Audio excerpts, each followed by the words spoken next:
Merci d'être avec nous ce matin. Nous allons parler aujourd'hui de libre arbitre. Dieu nous a créés, il nous a mis dans le jardin d'Éden, mais surtout ce qu'il voulait, c'est qu'on soit à son image. Et ça, nous devons rester à son image et comprendre bien ce que ça signifie. Quelle est la force que Dieu nous a donnée à travers le libre arbitre?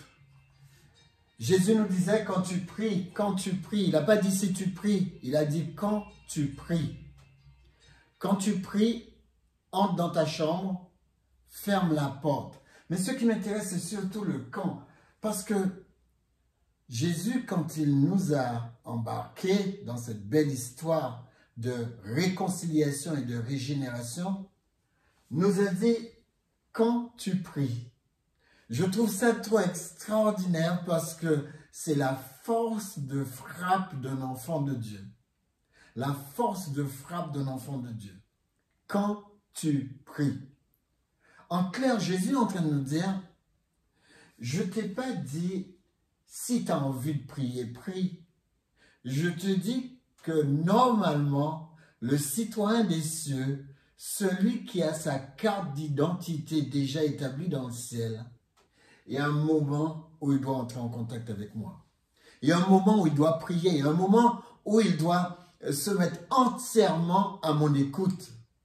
Et c'est cette relation qu'on appelle la prière. La prière, ce n'est pas quelque chose qui émane de moi comme une obligation, mais comme un partage, comme un partenariat. Je suis obligé de prendre compte d'un fait, c'est que l'enfant de Dieu doit entrer en contact avec son Père. Quand tu pries. Ça, c'est extraordinaire que Jésus nous ait donné cette possibilité. Cette possibilité n'appartient pas à tout le monde. Il appartient à celui qui connaît ses droits et ses devoirs divins. Les amis, je trouve ça extraordinaire que depuis l'Ancien Testament, Dieu a établi ce concept d'entrer en contact avec lui. D'ailleurs, c'est le seul concept qui existe par lequel on puisse entrer en contact avec lui. Vous pouvez lire votre Bible du jour au lendemain, il n'y a aucun problème. Vous pouvez lire votre Bible tous les jours, mais si vous ne prenez pas le temps d'entrer dans ce contact après méditation, eh bien, personne ne le fera à votre place. Les amis, il nous dit que cela va nous fortifier et nous aurons du courage. Cela va fortifier la personne que nous sommes.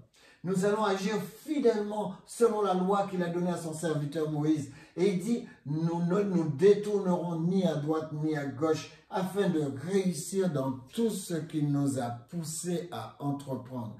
Que ce livre de la loi ne s'éloigne point de ta bouche. Médite ce livre jour et nuit pour agir fidèlement selon tout ce qui y est écrit. Car c'est alors que tu as du succès dans ce que tu entreprends. C'est alors que tu réussiras. La réussite pour Dieu, ce n'est pas seulement la réussite dans la vie, mais c'est surtout la réussite de sa vie. Mais Dieu tient à ce que les deux se fassent. Parce que si les deux ne se font pas, vous n'aurez pas votre plénitude. Vous traverserez cette planète. Imaginez-vous des gens qui mettent l'accent que sur le spirituel. Eh bien, ils traverseront la planète sans savoir jouir de ce que Dieu a établi pour eux. Sans savoir, parce que Dieu n'est pas seulement là pour nous avoir quand les choses vont mal. Dieu est là aussi pour être avec nous quand les choses vont bien. Parce que ce qu'il désire, c'est que nous puissions jouir de la vie, nous puissions prospérer, nous puissions réussir notre vie, réussir notre santé. Prospérer, c'est-à-dire mettre de la dynamique à faire évoluer. C'est la raison pour laquelle je dis souvent que nous sommes des aigles et que nous avons une altitude à atteindre. Nous avons une altitude à atteindre. Genèse 1, verset 26, entrons dans le libre arbitre maintenant. Puis Dieu dit, faisons les hommes de sorte qu'ils soient à notre image. Faisons en sorte que les hommes nous ressemblent. Donc Dieu créa les hommes, il l'a créé à son image, de sorte qu'ils soient à son image. Oui, il les créa de sorte qu'ils soient à l'image de Dieu. Le mot là, c'est Betsalem Elohim. Betsalem Elohim. Dieu les a créés pour qu'ils soient à l'image de qui? De Elohim. L'image, Betsalem, Elohim. Dieu ne les a pas créés pour qu'ils soient à l'image de Yahvé, le Dieu Tout-Puissant. Dieu ne les a pas créés pour qu'ils soient à l'image de Yahvé Jireh, c'est-à-dire le Dieu pourvoyeur. Vous n'êtes pas un Dieu pourvoyeur. Vous êtes à l'image d'un Dieu créateur. Si on pourrait mettre un petit dé, vous êtes un petit Dieu créateur, mais vous n'avez pas la puissance de ce grand Dieu, de ce Dieu immense qui fait tourner l'univers. Mais nous sommes qui? Par contre, c'est lui qui nous a dit que vous êtes ceci. Vous êtes à l'image de Dieu. Betsalem, Elohim. Vous êtes à l'image d'Elohim. C'est-à-dire celui qui crée. Vous avez de la créativité. En clair, vous avez tout ce qu'il faut en vous pour que vous puissiez vivre sur cette planète sans avoir de problème. Vous avez vu, quand Dieu crée le poisson, il donne au poisson tout ce qu'il faut pour que le poisson puisse vivre. Eh bien, il en est de même pour chacun de nous. Dieu nous donne tout ce qu'il faut pour que nous puissions vivre. On n'apprend pas à un poisson à nager. De même, les dons que Dieu a mis en nous doivent sortir de nous. C'est ces dons qui sont nos paramètres de vie. Il y a des gens qui sont extraordinaires en sciences, qui sont extraordinaires en physique, mais il y a des gens qui sont extraordinaires en lettres aussi. Si on prend un physicien et qu'on lui demande de nous expliquer, il se pourrait que nous n'ayons rien compris. Mais nous prenons une personne qui s'y connaît en verbe. Et cette personne est capable de nous expliquer des choses les plus difficiles. Les amis, chacun son don. C'est pourquoi je reviens à cette phrase. Nous ne ressemblons pas physiquement à Dieu, même pas en rêve. Mais Dieu a tenu à ce que nous lui ressemblons, surtout dans sa créativité. Nous devons pouvoir amener des choses, des solutions à l'existence, amener des choses que les gens ne voient pas, parce que ces choses sont établies en nous. Nous avons pour la plupart des solutions dans beaucoup de domaines. Ce qu'il y a, c'est que parfois notre programmation nous empêche de sortir ces solutions afin de pouvoir aider l'humanité. Nous sommes là pour aider les gens qui sont autour de nous, nous mettre au service du monde. C'est ce que Dieu voulait. Dieu voulait que nous soyons au service les uns des autres. Et c'est la raison pour laquelle il nous a donné des talents, des dons, des particularités, des capacités extraordinaires, de manière à ce que nous puissions les ressortir pour servir le monde. Puis Dieu dit, faisons l'homme à notre image, donc ressembler à Dieu, mais dans quoi? Eh bien, dans ses caractéristiques, dans tous les caractères de Dieu, nous pouvons les revêtir. Selon la sensibilité que Dieu nous a donnée, nous pouvons devenir amoureux, capable de pardonner, capable de compassion, capable de miséricorde, capable de bienveillance, capable de patience, de persévérance, de fidélité et de créativité dans tous ces domaines. Nous pouvons prendre le caractère de Dieu et avec la capacité qu'il nous a donnée, asseoir ce caractère pour que ce caractère soit accessible à tout le monde. Les amis, quand vous fonctionnez avec miséricorde, c'est-à-dire que quand vous ne donnez pas aux gens ce qu'ils méritent, mais que vous leur donnez ce dont ils ont besoin pour vivre, ça les aide à se relever. Je me rappelle l'histoire de cette femme. Elle avait été en porte-à-faux par rapport à son entreprise. Elle avait détourné des fonds dans son entreprise. Mais c'était une personne extraordinaire quant à sa capacité de gestion. Et le patron avait beaucoup d'affection pour cette personne. Et alors, cette personne, quand elle a été devant l'assemblée, le conseil administratif de la société, eh bien, tout le monde lui a dit, écoutez, vous connaissez la sentence. Vous savez que ce que vous avez fait, vous ne devriez pas le faire et nous ne pourrons pas vous garder dans l'entreprise. Mais le patron avait le dernier mot. Il a convoqué dans son bureau, il lui a dit, écoutez, voilà la sentence, vous devez quitter l'entreprise. Mais moi, je vais agir avec miséricorde vis-à-vis de vous. Il a dit, je suis un croyant, je vais agir avec miséricorde vis-à-vis de vous.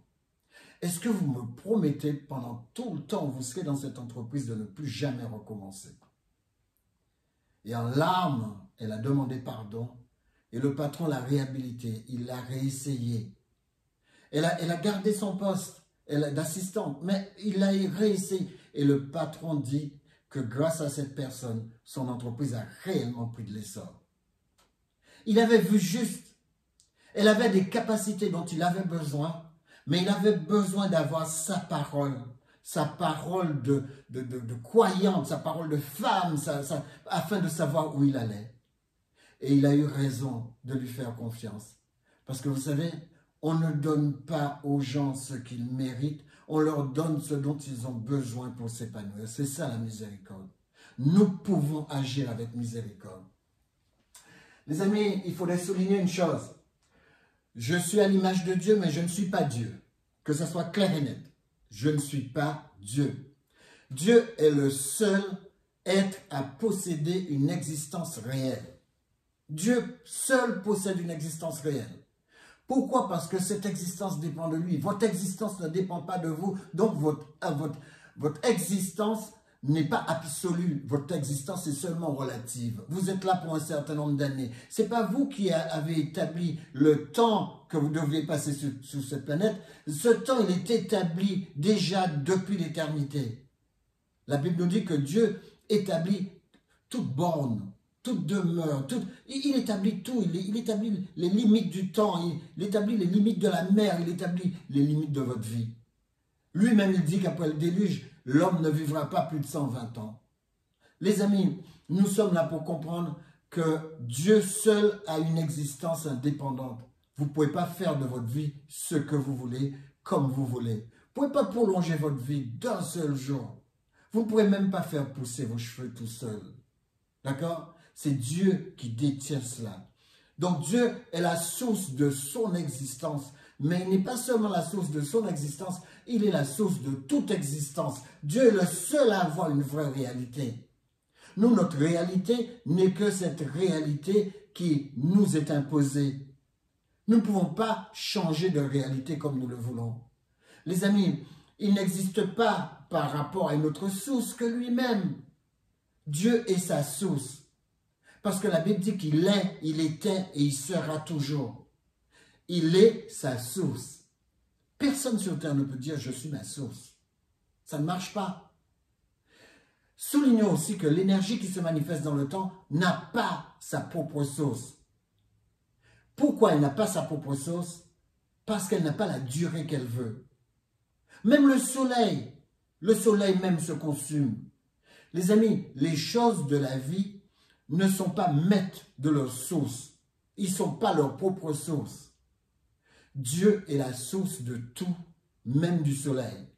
Le soleil, comme toutes les étoiles, suit son cycle de vie. Nous avons tous un cycle de vie. Notre vie a une limite.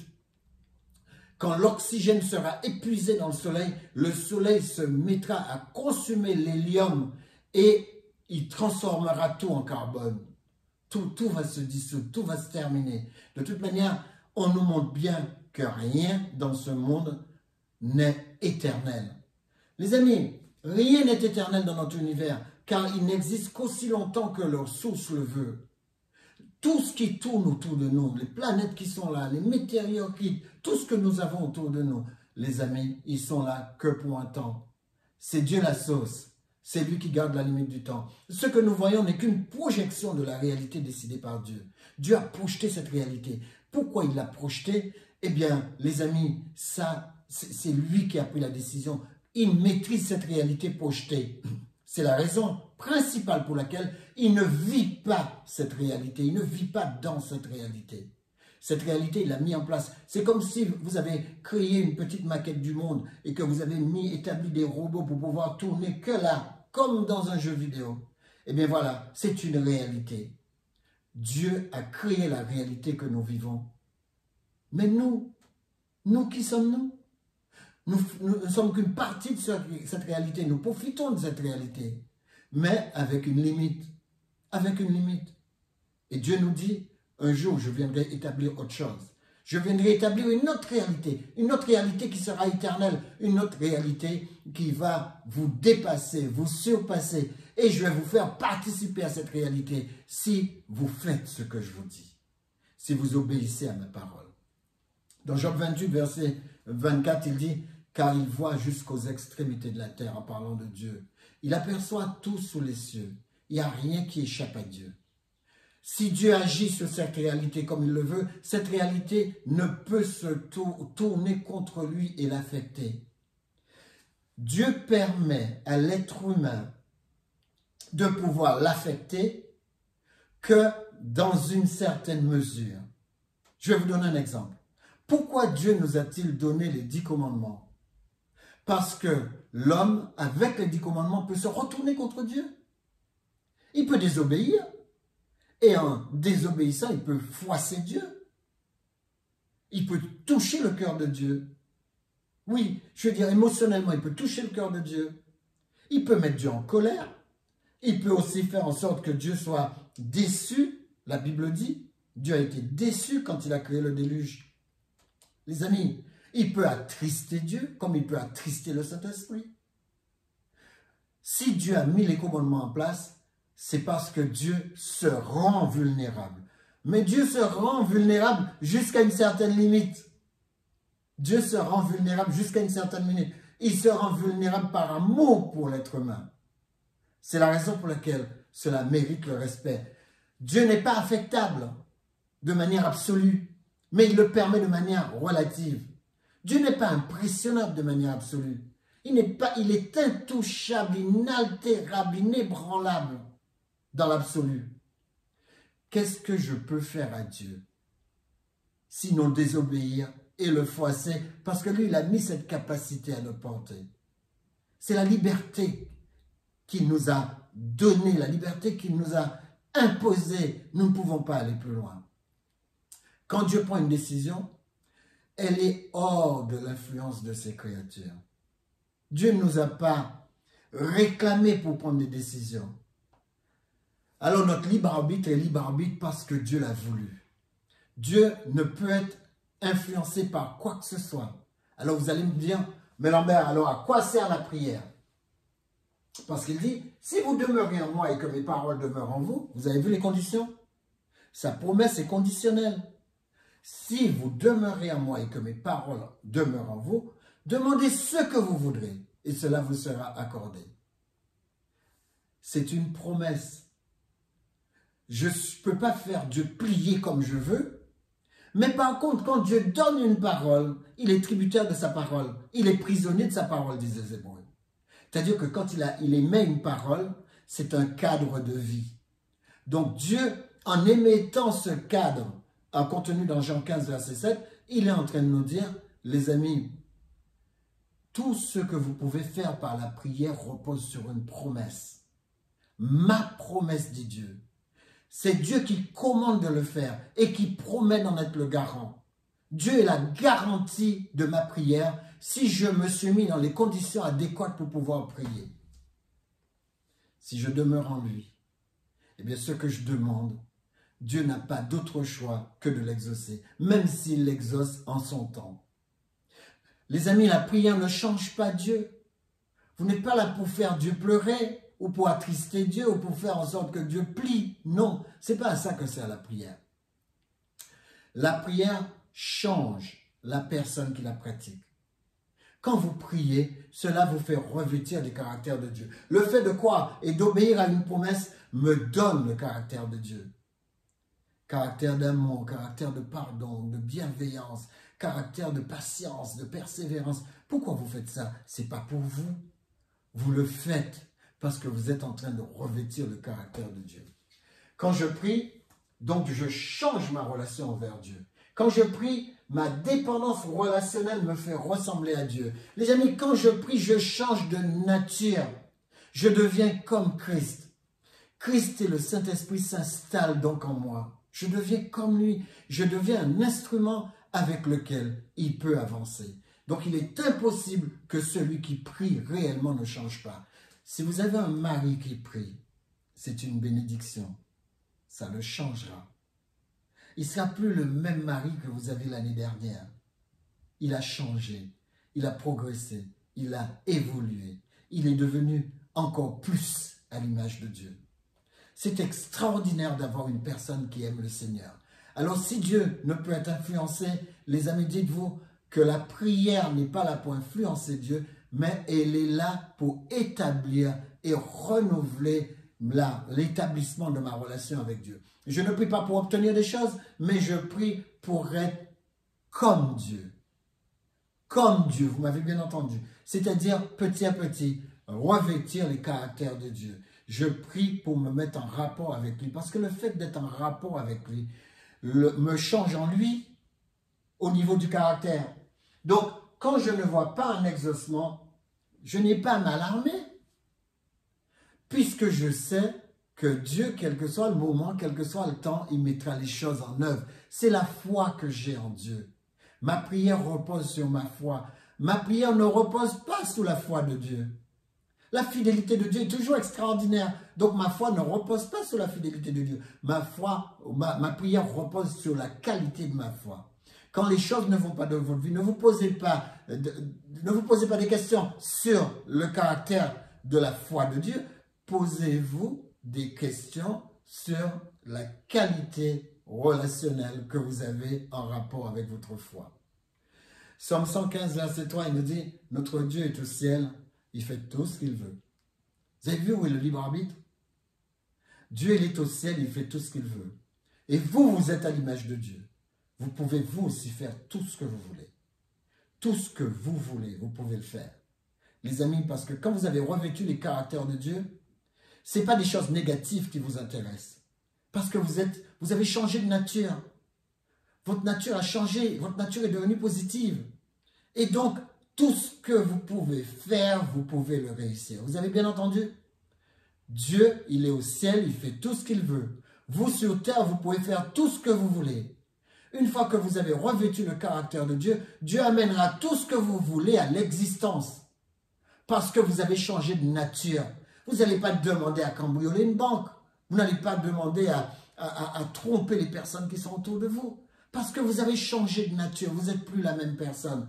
Dieu a un libre arbitre absolu. Mais vous, vous avez un libre arbitre relatif. Parce que la Bible nous dit, Dieu nous a créés à son image. Beth-Salem, Elohim. Dieu nous a donné de l'imiter, de fonctionner comme lui. À son image d'Elohim, à son image de créateur. Vous êtes plein de créativité.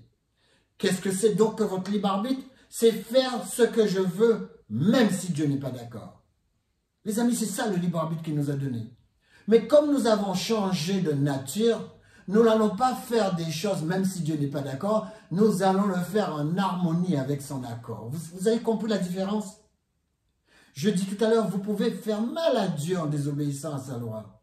Ça, c'est aussi dans votre libre arbitre. Il dit, voici, je mets devant toi le mal et le bien. Il n'a pas dit, fais ce que tu veux. Il a dit, toi, mon enfant, tu choisiras le bien afin que tu vives. Tu choisiras le bien parce que le bien va avec la vie. Parce que tu es là pour vivre. Dieu veut des vis-à-vis, pas des esclaves. C'est pourquoi nous pouvons nous retourner contre lui. Mais est-ce que c'est ce que vous voulez réellement? Les amis, Dieu se présente comme l'époux de son épouse. Nous sommes son épouse, dit Marc 2, verset 19 à 20. Dieu veut un partenariat avec nous, pas une relation de maître à serviteur. Dieu a dit, je ne vous appelle pas serviteur. Jean chapitre 15, je vous appelle ami. Vous êtes mes amis parce que je vous ai choisis. C'est extraordinaire. Dieu nous a choisis. Il ne peut y avoir de relation si on n'a rien en commun. Et nous avons quelque chose en commun avec Dieu. Jean 1, verset 12. Nous sommes ses enfants. Nous émanons de lui. C'est lui qui nous a tissés dans le sein maternel. Somme 139, verset 14. Nous avons été tissés par Dieu, construits par Dieu. Nous ne sommes pas n'importe qui. Nous avons une relation extraordinaire avec celui qu'on ne voit pas. Si Dieu nous empêche de faire ce que nous voulons, c'est parce que cela ne lui plaît pas. Les amis, mais Dieu a quelque chose de plus. C'est qu'il nous laisse faire, même si cela ne lui plaît pas. Les amis, si Dieu nous dit, écoute, je ne veux pas que tu fasses ça parce que ça ne me plaît pas, ce n'est plus du libre arbitre. Et Dieu ne le fait pas. Dieu nous laisse la liberté de faire ce que nous voulons. Et seulement il nous dit, il a fixé un temps Acte 31. Il a fixé un temps où il jugera le monde selon la justice.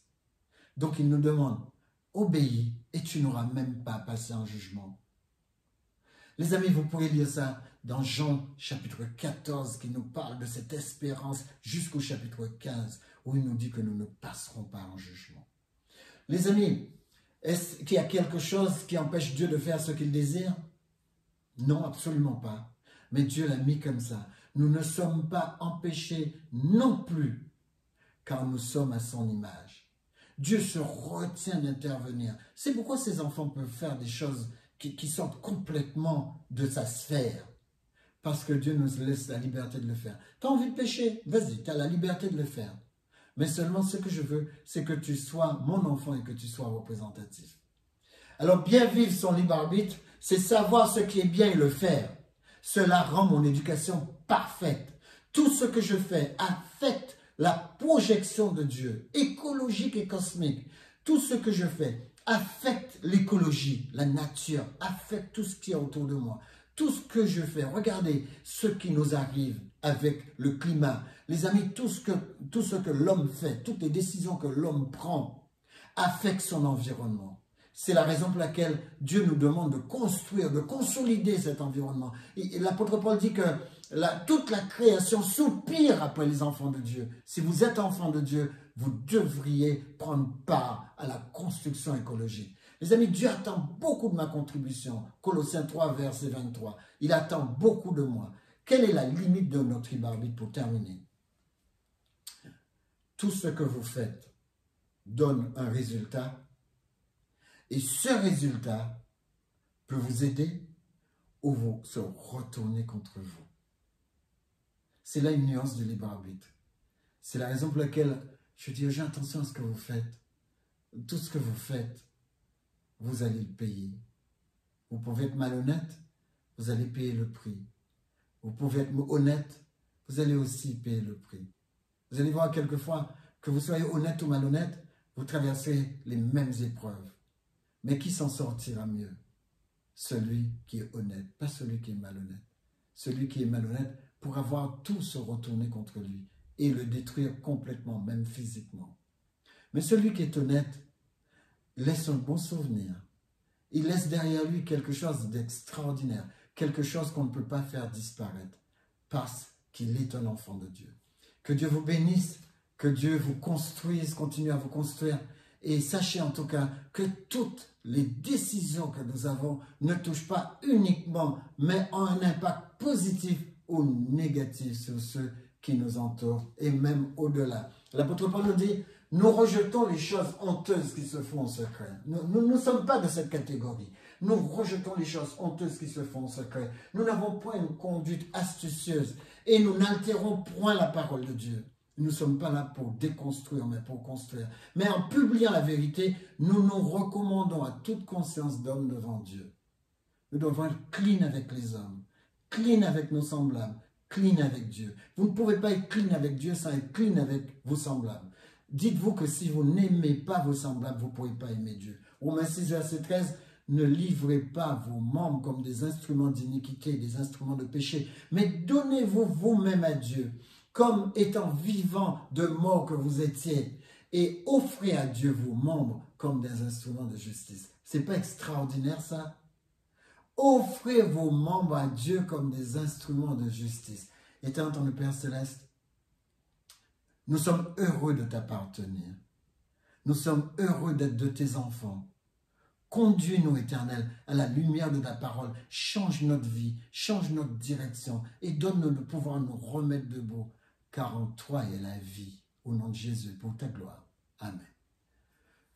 Bonne semaine, que Dieu vous bénisse. On se retrouve tous la semaine prochaine et que cette semaine soit une semaine extraordinaire pour chacun de nous. Au revoir.